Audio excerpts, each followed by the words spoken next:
Hi everyone, and welcome to OfferZen's webinar, an introduction to skills-based hiring for developers. I'm Robin, the head of product marketing at OfferZen, and I'll be moderating today's panel discussion.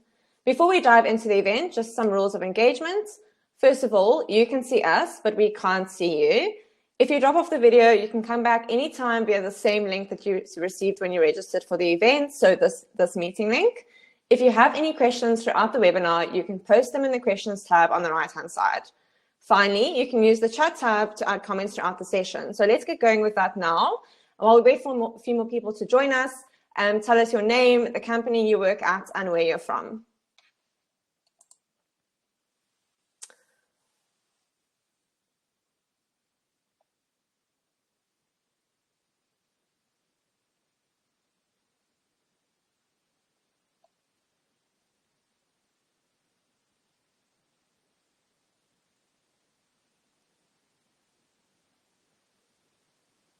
Nice. I see we have a couple of people chatting, which is great.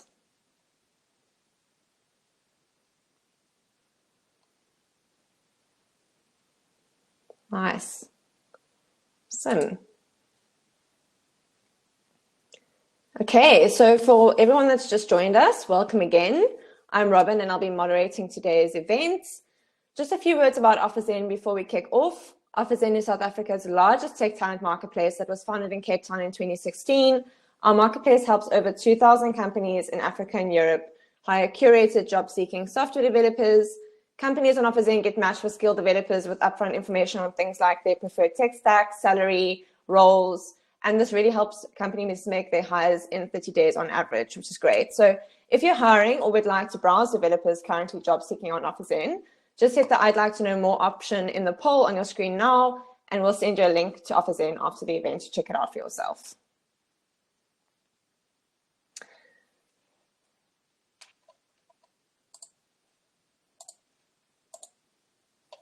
Great.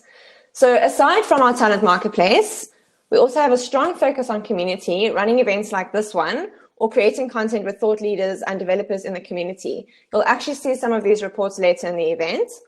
And we've got some really great events like this one lined up. So if you'd like to join more of these, just select that option on the poll now.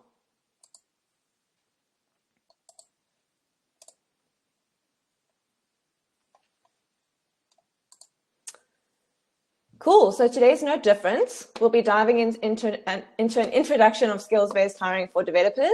And let's have our speakers, Estine, Jamie, and Barbara join me on screen so we can get started.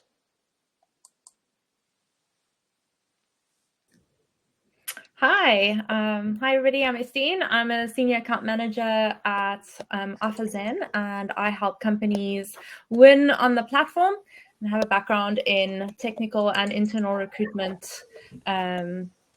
Jamie. Hi everyone, I'm Jamie. I'm a talent advisor at OfferZen, and essentially my role here is just to help candidates win at their job search. Cool. Hi everyone, I'm a growth product manager at OfferZen. I've been in the product space for around 10 years now, and I've been involved in a lot of experiences in hiring developers and just really seeing like what happens when that's done right and what happens when it's not. Awesome. Thanks, guys. So I want to start just by setting the scene for us using some data that we've collected from one of our annual surveys to over 3,000 developers. And according to this report, one of the biggest frustrations that developers face during the hiring process is irrelevant technical assessments. So 28% of developers dislike questions unrelated to the role that they're hiring for, and 23% dislike irrelevant technical assessments just in general. And we know that from a company's perspective, technical assessments are one of the most common ways to assess skills and to really be able to move confidently forward in that hiring process. But it's really now more important than ever to balance that vetting for skill with an excellent candidate experience. And that's definitely something we're going to be diving into today. And then on the other side to that, we have our 2024 AI report that reveals problem solving and soft skills are really now more important than ever. Specifically, 34% of developers and 41% of engineering managers agree that complex problem-solving skills are the most important skills to showcase in that hiring process. And this is really interesting because it's irrelevant of the tech stack or skills that are being assessed, which just shows that it's one of the critical competencies you want to look out for when you're hiring. And yeah, engineering managers just really believe that those soft skills are the second most important thing to be evaluating for. And this is really interesting because we know that technical hiring has very largely been focused on hard skills. And with the rise of AI, the soft skills are becoming more and more important as AI supports, developers in their coding work. So it's just become one of those skills that are critically important to evaluate for when you're trying to find the right team member. And so before we kick off, I thought it might be useful for someone on the panel just to share, a definition of skills-based hiring so we can all be on the same page for the rest of the discussion. Does anyone have any thoughts? Sure, yeah. I think skills-based hiring is definitely a journey, and I think it involves shifting from traditional hiring practices that prioritize things like degrees, titles, and your years of experience, and focusing more on an approach that evaluates candidates based on their competencies, their practical abilities, and their relevant skill set. Nice. I love that definition of it being a journey, and I think today's discussion is definitely going to be that. So yeah, maybe just in terms of the journey that we're going to go on together, I thought we could kick off with kind of a discussion around the very first step, which is defining your skills and creating that detailed job description, which is like the first thing that you need to do when you kick off your hiring. And then how can you kind of simulate, a real working environment where you can then test for those skills? And then how does skills-based hiring really lend itself to inclusivity and fair opportunity in the hiring process? So that's something that we're going to sort of try to unpack at the end, which I'm very excited for. And yeah, I think Estine, we know that defining your job description and your skills is probably step one in this process. What advice would you give to companies that, need to figure out what skills to hire for? I think it's really important to start at the very beginning. So you need to evaluate your current team skills and performance to kind of identify any gaps in your company, and really understand what your team can already do well. Will highlight areas where you need additional expertise. And why is it so important to get this step right when you're doing that? I think rushing into hiring without a clear understanding of what your need is kind of a recipe for disaster or failure. Moreover, bringing on candidates who are too inexperienced may leave critical gaps unaddressed, and you may not have enough capacity to train and mentor the candidates.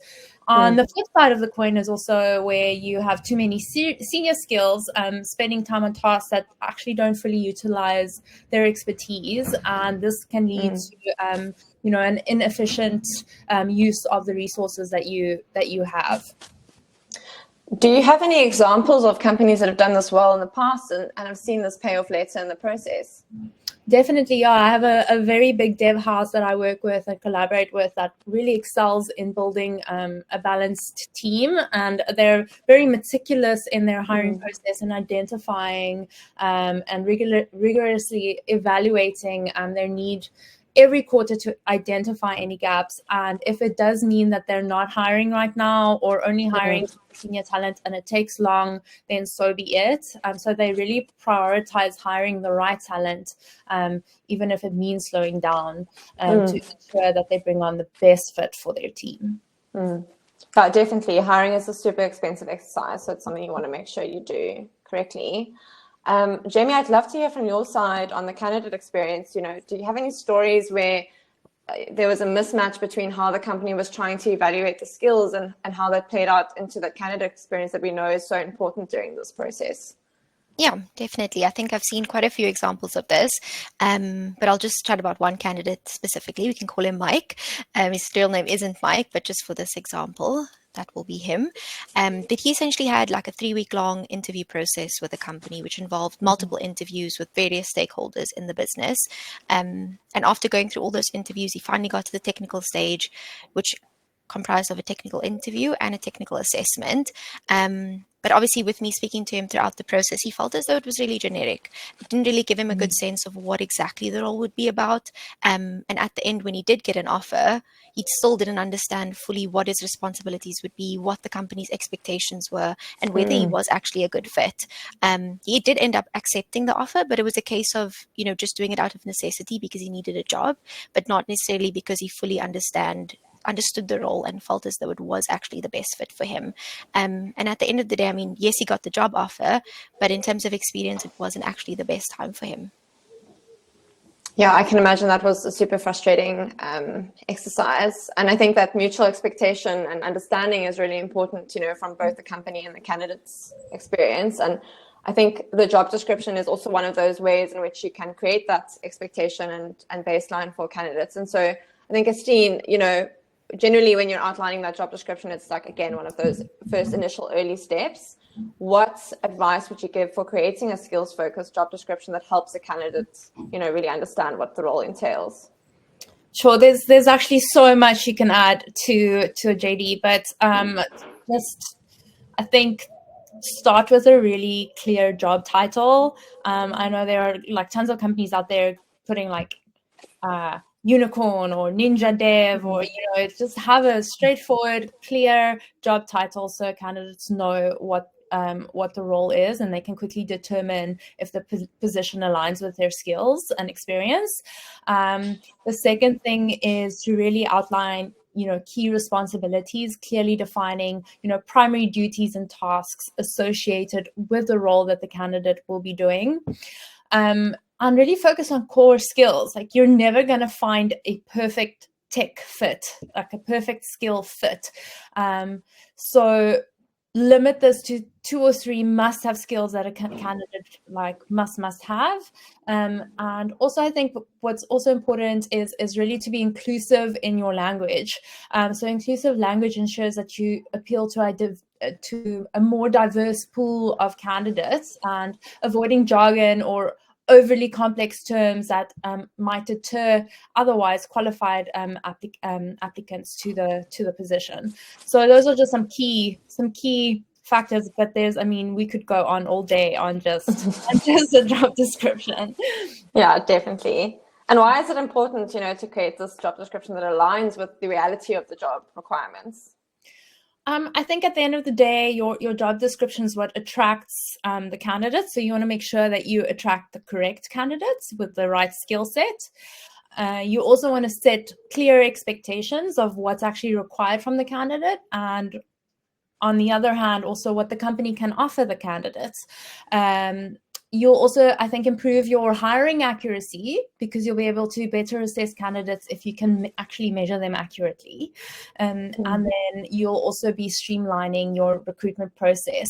It makes the process more efficient, and it also reduces ambiguity, and it helps interviewers to focus on assessing the most relevant and the most important skills.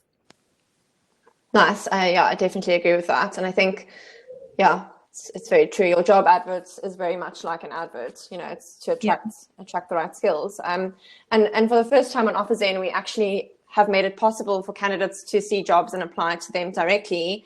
Jamie, have you seen candidates respond to those jobs and the skills outlined to them on OfferZen?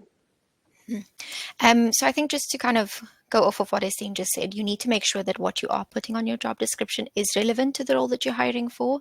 Because I've seen far too often there are candidates who see these long lists of required skills, must-have skills, and they're kind of put off by it. Because some may not have worked with it in a professional capacity, but they are really eager to learn. They are quite quick learners, and they have a track record of that. And so I think that if you're not very clear in what you're looking for, it can deter some candidates if they feel like they're not able to measure up to that, even though they could potentially be a good fit, or they are quick on their feet, they're able to pick it up very quickly. So I think, you're kind of disadvantaging yourself if you do have this long list of skills. So I think it is really important to get very specific, kind of figure out what is an actual necessity, and what do you need in the role, and what can also just be learned. Absolutely. Yeah, that's clear split between nice to have and must have skills, I think, is super important. And testing that with your team, making sure that you guys are on the same page about that, I think is also really important. So kind of once you've outlined these skills and you know what you need to hire for, it's now time to start testing them. And one of the key ways in which we love to do that at OfferZen is through simulation days, which is, bringing a candidate in for a full day to kind of test that out.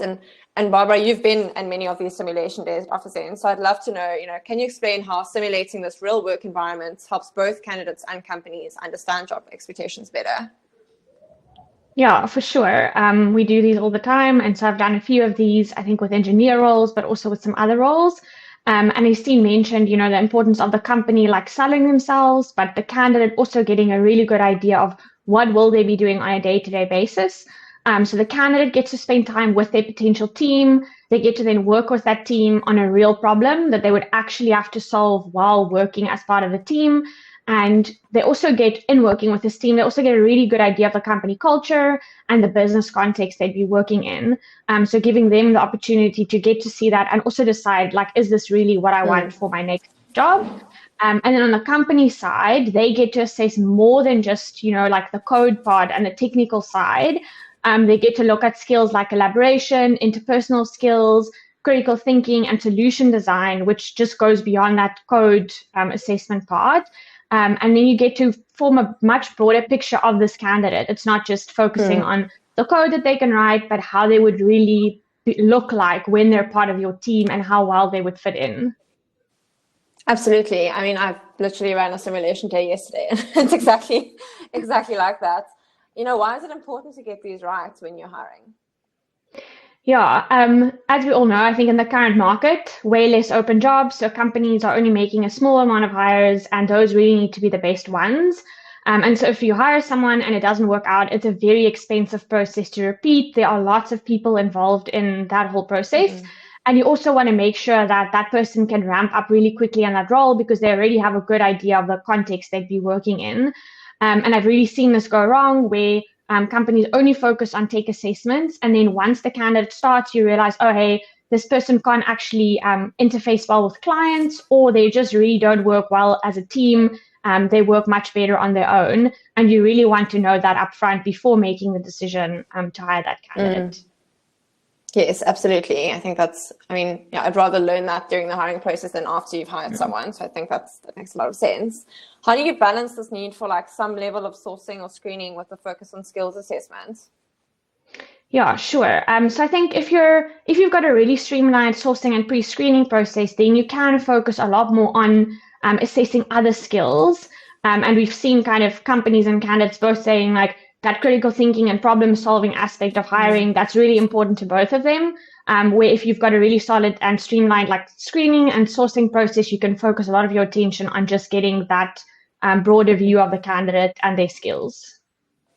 Nice. Yeah, I definitely agree with that. And you work very closely, on OfferZen every day in our product. Are there any features that specifically help with that on OfferZen? Yeah, I think the sourcing process is definitely streamlined because you don't have to work through CVs that are in many different formats. All the candidate profiles are in a very similar format, so it makes it really easy for company members to build that initial shortlist that then would go into that first round screening. And then from the candidate side, they also have the opportunity to showcase, beyond just their CV. So we've got a project section where they can add like personal and work-related projects. And then we also have this ideal next job section where the candidate can be very clear about like what they want from their next role in terms of skills and culture and growth. And in the future, we're also looking at making this even easier with building out an AI feature set that can help take all of that hard core information like skills, but then also ideal next, which is a bit like on the softer side, and then match that to the job that the company is hiring for, just making that even quicker to build that initial list of candidates.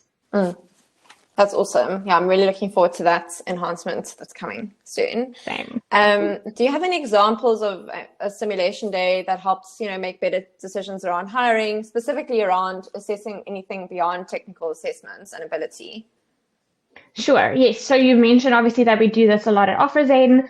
So this is a standard step in the process. So this would happen typically after your initial screening, a technical assessment. And what we would do during the simulation day is provide a scenario from a real business challenge. So probably something that we're currently trying to solve or deal with, and explore that in terms of a possible solution. So the candidate gets to then tackle that with their team. So again, they get to collaborate with the team. There could be a peer coding aspect as part of that. And then they could also, sometimes we would involve other team members if there's maybe a Q&A part where they can then get more information on the problem and build some more context. Nice. Yeah, and I definitely think it helps with the, having multiple perspectives in terms of evaluating the candidates. It's not just one person. It's actually a whole panel of people that are, and it's important also, I think, from a team buy-in perspective, right? Because you're hiring someone into that team. So I think including them in the process is also a really nice way to create that buy-in. Jamie, you obviously work with candidates every day who go through many hiring processes. Do you have an example of where a simulation environment paid off for a company or candidates? Yeah, no, definitely. I think a lot of candidates, when I do chat to them, we chat a little bit about what it is that they're looking for. And a lot of them say like it needs to be a good fit in terms of the company culture and the way of working. But it's really difficult to evaluate this just from the interview process. I think because they also feel like they put on the spot a little bit. They kind of just have to express how they're feeling, where they're at, and showcase themselves to the company. But it's really difficult to get that same energy sometimes throughout just the interview process. So I think a simulation day is really awesome. And I have a candidate who had like a 2-week long project to complete for the company. Cool. And once he was done with that, quite lengthy. And then once he was done with that, he still had another simulation day with the team that he would be joining. And even though it was a long process, I mean, he had the best time with this company. I think he got a good sense of what they were about, what his role would be, what the expectations are of him. And at the end of the day, I mean, he accepted the offer and he had an awesome experience. I think it was a really positive time. And I think relevance is just key here again. So you want to add value to the candidate by giving them more of an insight of what the company is about, what the role is about, because I think that really makes for a good candidate experience at the end of the day. Yes, absolutely. I love that. I think that relevance part is super key there. Obviously simulation days are just one way in which you can do this, right? And they are pretty time intensive. So Estine, I'd love to hear from you. Are there any other types of interviews companies can choose other than a simulation day to assess skills? There are loads of different kinds of interviews that you could be doing. I think, especially because we are in the tech space, the technical interview is very important. So, the technical interview assesses a candidate's problem-solving abilities and their technical knowledge. These may involve coding challenges, problem-solving exercises, or even case studies relevant to the job.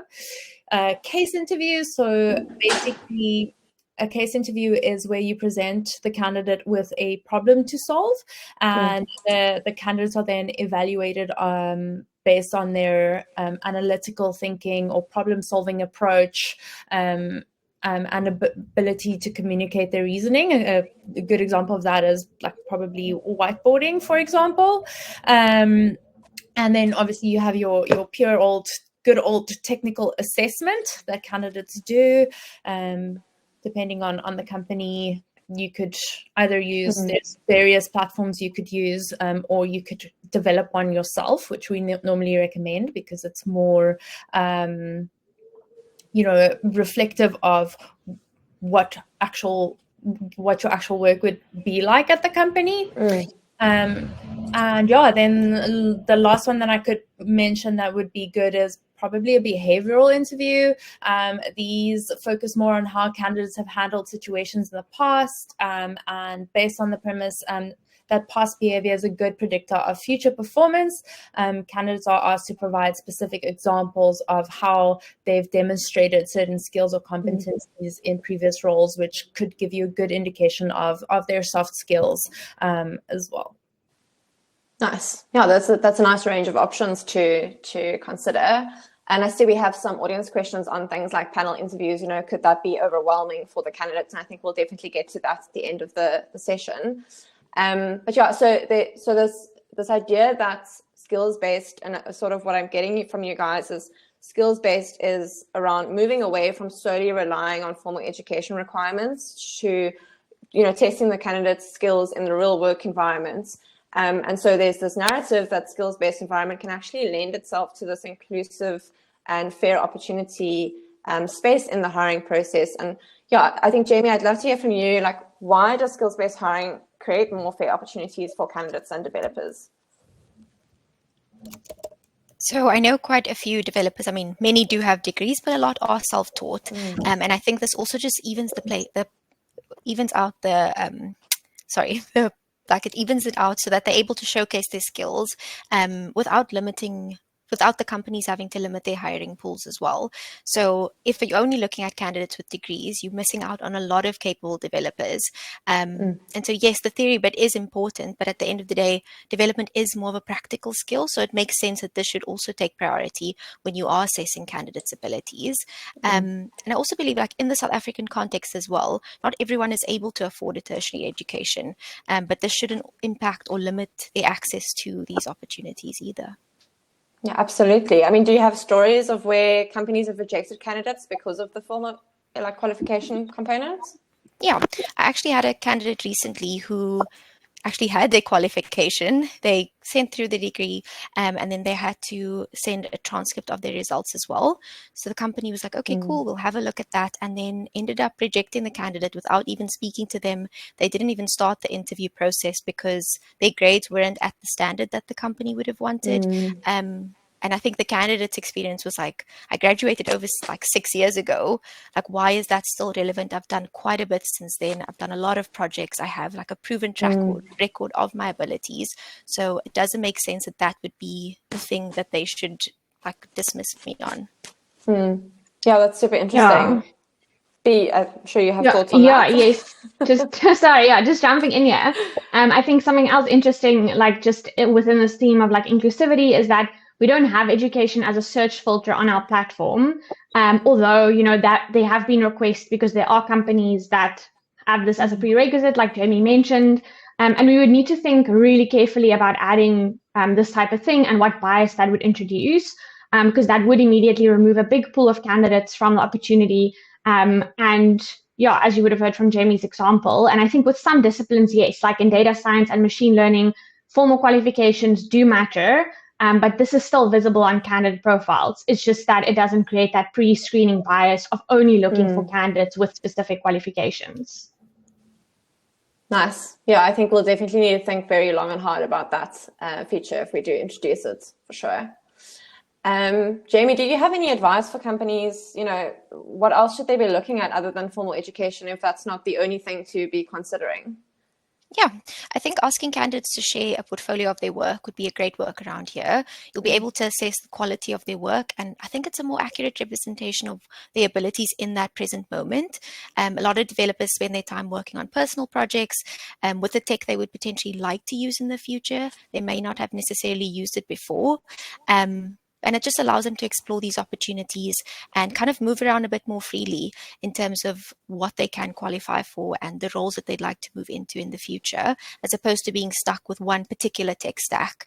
And I think some companies also just prefer to use like older tech. It's kind of what they're comfortable with at the moment, but I think that also delimits developers when it comes to exploring other opportunities, despite having the skills to perform at the level required for the role that they're applying for. So in your opinion, this portfolio sort of approach in combination with tech assessments, does it create equal opportunity for developers during the hiring process? Yeah, no, it definitely does. I think technical assessments are a great way to assess developers, and it levels the playing field for candidates with tertiary education and those without. But I think the challenge just comes in with making sure that the assessment is actually relevant to the role that you're hiring for. Yeah, absolutely. And I think it's also a huge time investment from the candidate side, right? You know, especially if you're interviewing for multiple roles at multiple companies, you'll need to do multiple assessments. And I think, Esteen, you know, is it crucial to set that up in a specific way to create better alignment and buy-in from the candidate when you're sending these assessments? Or how would you recommend a company approaches this? Definitely. I think it's super, super important to actually have a conversation with a candidate before even sending them a technical assessment. The market is very competitive. Candidates are often juggling multiple interviews and their current job. And speaking with a candidate before a technical assessment ensures alignment with a role, and it also adds a personal touch, which really will improve the candidate experience, which is so important during the interview process and in your skills-based hiring journey. Like, the candidate experience is really important, and this will increase their interest in the position, and will also increase the likelihood of them actually completing the technical assessment and putting in effort into completing it. timeously and as to the best of their ability. Yeah, absolutely. And I'm thinking back to that example that Jamie shared earlier about the 2-week-long, assessment process of that candidate and how they actually still found it valuable despite the time investment. Why do you think candidates find, relevant technical assessments valuable? I think tech assessments allow them to showcase their skills in a way that directly relates to the job that they're applying for. And that's why relevant tech assessments are so important and not just sending them just anything. It gives them confidence that the role aligns with their expertise and provides a fair opportunity to demonstrate their abilities.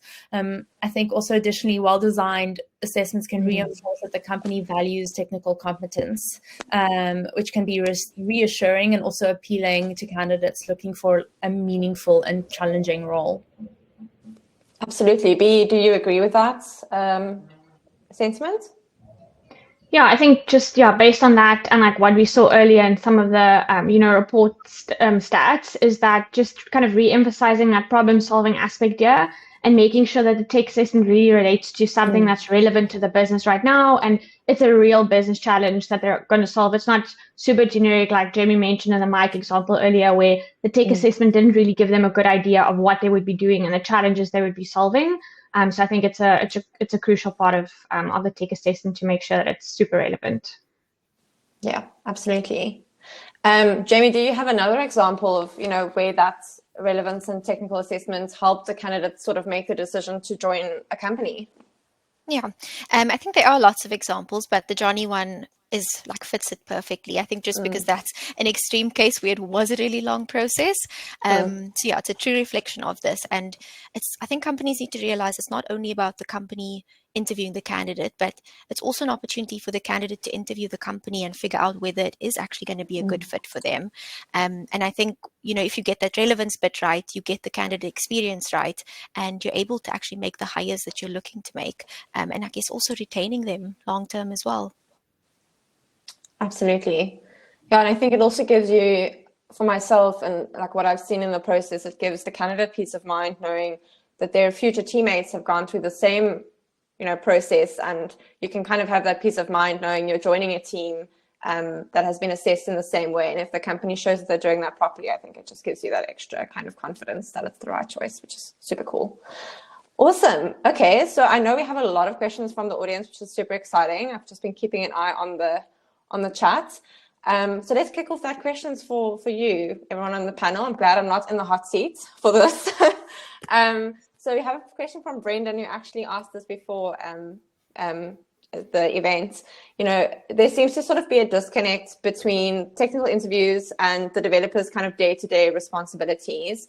How do you ensure that you're not just hiring someone who's good at interviewing, considering the number of resources available to help developers with interviews? Does anyone have any thoughts on that question? Yeah, I think I can take this one and then hopefully answer one of the other questions as well. So I think as you've seen with some of the examples that we've shown and like with the simulation day, is that can be used to create that day-to-day setup, and that goes beyond just your technical assessment. And I think just answering one of the other questions is like, is it daunting to have this whole panel of interviewers? And I really don't think that's the intention of the simulation day. It's really more to like work with the candidate. So the squad that they'll be in or the team, those are all members that will be working with them on a day-to-day basis. And it's really working with that team to solve that problem and to show how you're thinking about that. So that's really more the intention of the sim day. And then I think, again, just going back to the original question, is that's definitely more of a day-to-day simulation and not this is a big presentation that you have to go and give to a whole panel kind of thing. Absolutely. And I think also introducing the members of that panel earlier on in the day, not just at the end when the presentation might be happening, like really creating a bit more of a friendly environment is really important. Let them have a coffee chat with the members of that panel, let them meet them earlier and just meet them as part of the team, not just as the people evaluating them on the day. Is super crucial there. Awesome. So we had a very specific question here around simulation days. Do companies generally pay candidates for their on-site day, or does anyone have any thoughts on that question? I can give my thoughts on that. So generally, no, they don't pay candidates, as usually it won't be a full day. And I think it is, it's important to discuss the interview process with a candidate before embarking on it, so they fully comprehend and understand what the process entails, and they can decide for themselves whether or not they actually want to go through with the process. So yeah. Nice. Yeah, I think it also differs company to company. Quinton asked a question here around how should a candidate deal with a company on a simulation day? Yeah, that's sort of the question, I guess. Just some background information. Many candidates don't want to share access to their code base before an employment contract is signed. So, yeah, so I can maybe just kind of shed some light on how we do it. Maybe that helps. So you could opt for something like an NDA when doing a simulation day, and I think that makes sure that both the company and the candidate are protected if any specific knowledge or I guess like code logic or whatever is shared during that day. So that's the one thing. And then the other thing is just creating a more isolated sandbox environment and taking kind of a piece of a code and creating something that's a bit more isolated for that candidate to work with during the sim day. Also so that it's not super overwhelming, because you only have so much time for that candidate to showcase something, and you don't want them to get lost in all the details of the entire code base. You want to kind of give them a slice of what they're going to be working with based on that the problem and the challenge that they need to solve. Nice. We have another question here from Garen, who asks, his sense is that simulation days would likely be more attractive to junior candidates. What's everyone's experience been in this regard? Does anyone have any thoughts on that question? Happy to take that one. Nice. Just chatting to candidates, I mean, dealing with junior candidates, your more senior candidates, a lot of them find value in simulation days, not only juniors. I found that seniors actually appreciate it quite a bit as well. And I think it's because they're very clear about what it is that they want in their next role, right? So they've got a sense of, what their red flags would be, what their green flags would be. So when you actually give them that opportunity to properly assess the environment that they'll be joining, I think it's really easy for them to figure out whether it is going to be a good fit for them or not. And yeah, I think it just gives them that extra opportunity to kind of check out the company before they actually go ahead and sign the offer. And yeah, I think it ensures longevity in the role as well. Nice. Awesome. Cool. We just have a couple of extra questions coming in. How does a simulation day concept pair with the prevalent remote working environments? Perhaps there's a modified process. So yeah, that's a very relevant question, especially given the remote first nature in which many companies work, including OfferZen. Yeah. I don't mind answering that one. B, you can give your 2 cents as well. But it's entirely possible to run a simulation day remotely. If you really want to, you can do it. Obviously, it's lovely meeting someone in person, and at OfferZen, how we usually do that is it depends on the candidate and whether they're willing to come in or not. But we have run simulation days remotely. Yeah, and I just think that, I think Steen agreed. We do a lot of simulation days remotely.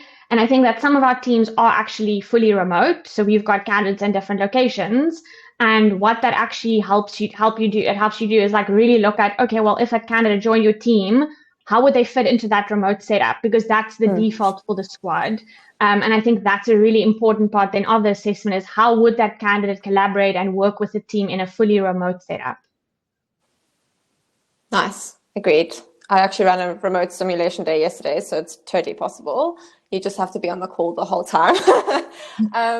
Cool. So there's a very good question here, and I'm sure this is on many people's minds. A simulation day, even if it's not a whole day, is a huge investment from both the company side, the team that's interviewing, and the candidates.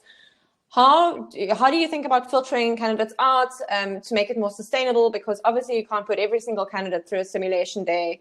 Any thoughts on that? Any tips on how to approach that from the panel? Yeah, sorry, I'll answer that again. I think it's really important. The simulation is kind of your last or second last stage in your interview process. So it's really important to kind of have already done sort of a technical assessment of some kind and a screening of some kind before even proceeding to a simulation day. You need to be quite sure of the candidate and that you're excited about the candidate and you want to interview them before proceeding to a simulation day. So there should be steps beforehand before diving. You don't just dive directly into a sim day, is basically what I'm saying. Yes. Nice. Anyone else? Any other thoughts from the group on that question? No, I think just like something small to add that we discussed before is like when you do your take assessment, you can kind of create a mini version of maybe what you would want to present to them in the sim day as a problem. You can create a mini version of that for the take assessment to get an initial gauge of how they would solve that. And then usually the sim day is a very nice like lead on then. If they do make it to the sim day, there you have some context and they can build on something that they've already done in the take assessment. Nice. I love that. And it also helps create that context for the candidates. For the sim day, you're building on the sort of context that they're gaining as they go. It's not like task switching all the time, which is great. Awesome. We have another question here from Quinton. What actions can companies take during the interview process to reveal the state of their code base so a candidate can differentiate between modern versus legacy code base limitations? This is very out of my skill set. So anyone have any thoughts there? Yeah. Just thinking. I can take a stab at it, but definitely we can definitely get back to Quentin and Steve, please jump in if you have some thoughts here. I think being really upfront with candidates about your code base and where there are limitations and where you plan to modernize versus where things might stay legacy for a while. So I think as part of the sim day, maybe including some kind of architectural overview of your environment and where things are legacy versus modern. And just, I think being really transparent about the state of things. And as I mentioned, if you don't feel comfortable sharing that, make sure that there's maybe an NDA involved so that you can really sell what the candidate is getting into in terms of a team and code base setup. Yeah, and I think what I'd add to that, Quinton, as a candidate interviewing, maybe you can have in your screening call, if this is really something that you're interested in and you want to see, you can mention it to the person that you're busy interviewing with so that they can take it back to the team and kind of have some time to prep for it should it come to a technical interview or a panel interview and when you ask the question, they could give you a proper answer. Nice. That's super solid.